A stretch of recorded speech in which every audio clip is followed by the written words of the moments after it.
साथियों, जय भीम। आज मैं आपको ज्योतिषी के बारे में बताऊंगा, कैसे आपको मूर्ख बनाकर वो पैसा ऐंठते हैं। कुछ बातें हैं साथियों, वो साइकोलॉजी है जो आपको ज्योतिषी बताते हैं। वो क्या है मैं आपको बताऊंगा। पहला प्रश्न है, आपके घर में बाधा है। साथियों, किसके घर में समस्या नहीं है। दूसरा प्रश्न है, आपकी कोई नहीं सुनता। साथियों, जब आपके बच्चों, आपके माँ बाप या पत्नी हो या आपके रिश्तेदार हो या आपके दोस्त हो, आप उनको सही दिशा देना चाहते हैं, फिर भी अगर आपको सुनते नहीं हैं, फिर भी धोखा खाते हैं,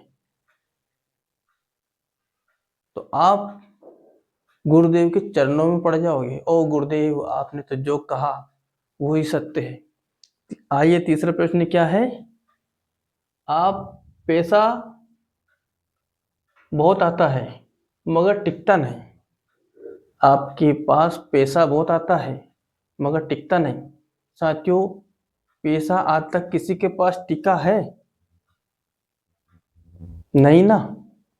साथियों, आपको इतनी जरूरत है सामानों की, व्यवस्था की, कि पैसे कम बढ़ जाते हैं, क्योंकि आपकी सोच ऐसी बन जाती है कि जितना पैसा आया उतना बड़ा काम आप सोच लेते हो, और करने की जरूरत भी होती है, इसलिए पैसा किसी के पास टिकता नहीं।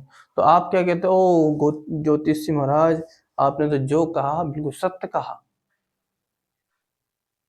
आइए, चौथा प्रश्न क्या है। आप अपने घर के लिए कितना कुछ करते हो, फिर भी आपको यश नहीं मिलता। साथियों, हर व्यक्ति अपने घर के लिए कुछ ना कुछ करता ही है। अपने बच्चों के लिए करता, अपने माँ बाप के लिए करता, अपने परिवार के लिए करता है, फिर भी आपको अच्छा ही नहीं मिलती। तो आप गुरुदेव से कहेंगे, गुरुदेव गुरुदेव, आपने तो जो कहा बिल्कुल सत्य कहा। मैं हर व्यक्ति को समझाना चाहता हूँ, हर व्यक्ति को एक अच्छी नई और दिशा देना चाहता हूँ, फिर भी नहीं सुनते। साथियों, पांचवा प्रश्न है, आपके पिछले जन्म का प्रकोप है इसलिए सारी समस्या आ रही है। ओ गुरुदेव, पिछले जन्म में मैंने क्या किया था, अब ये तो मुझे पता नहीं, आप ही को पता है।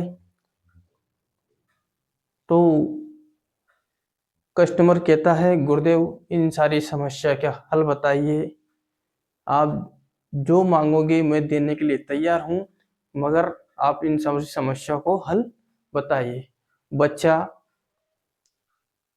समस्या हल हो जाएगी, सारी परेशानियां दूर कर दूंगा, मगर खर्चा बहुत आएगा। तो कस्टमर क्या कहता है कि खर्चा कितना ही आ जाए, पर मेरी जो बाधा है, मेरी समस्या है, जो मेरी प्रॉब्लम है, ये खत्म होनी चाहिए। तो ज्योतिषी बोलता है, आपको कुछ सामग्री है और कुछ दान दक्षिणा है, वो देना होगा, जिससे ये सारी परेशानी हट जाएगी। तो साथियों, जो भी परेशानियां हैं वो हम ही हटाएंगे। हम स्वयं जब तक हमारा कोई कार्य करना हो, अगर जब तक हम वो कार्य नहीं करेंगे, जब तक वो कार्य खत्म नहीं होगा। ये जितने भी धर्म के ठेकेदार हैं, ये आपको लूटने के लिए बैठे हैं, आपको ठगने के लिए बैठे हैं। ये जितना हो सके आप समझ जाइए, नहीं तो मूर्खों की तरह मूर्ख बनते रहिए। जय भीम साथियों, जय जौहर।